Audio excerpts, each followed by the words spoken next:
ఎలా ఓకేనా? ఇంకెక్కడ అంటే మీ ఇద్దరిది స్ట్రైట్ ఉంది కదా, చిన్న డౌట్ వచ్చింది. నేనే ఏదో న్యాచురల్గా ట్రై చేస్తున్నాను, నాకే క్లారిటీ లేదు ఏం చేస్తున్నాను. నెక్స్ట్ క్వశ్చన్, మ్యాడ్ 1 ఫ్లూక్లో ఆడేసిందని బయట టాక్ ఇద్దరు ముగ్గురు అంటున్నారు, మరి దానికి మీ రెస్పాన్స్ ఏంటి? ఫ్రాంక్గా మాట్లాడుకుందామా. ఫ్లూక్లో మన ముగ్గురిది ఫస్ట్ సినిమా.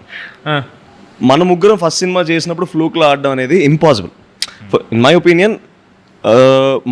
మన ఫ్రెండ్షిప్ బయట ఎలా ఉందో స్క్రీన్ మీద ట్రాన్స్లేట్ అయింది కాబట్టి I believe it worked well for the film. నేను అనేది ఏంటంటే, ఇప్పుడు పెద్ద హీరో సినిమా వచ్చింది అంటే అది ఫ్లూక్లో ఆడింది అంటే ఒప్పుకుంటాం. ఎందుకంటే హీ హాజ్ స్టార్ బేస్ ఉంటుంది. ఒక 1000 మంది బయటికి వెళ్ళి సినిమా బాగాలేకపోయినా బాగుంది అని చెప్పడానికి జనాలు ఉంటారు. అలాంటిది మనం కొత్త ఫేసెస్ పెట్టుకొని అలా వచ్చినప్పుడు అలా చెప్పే వాళ్ళు ఎవరు ఉండరు.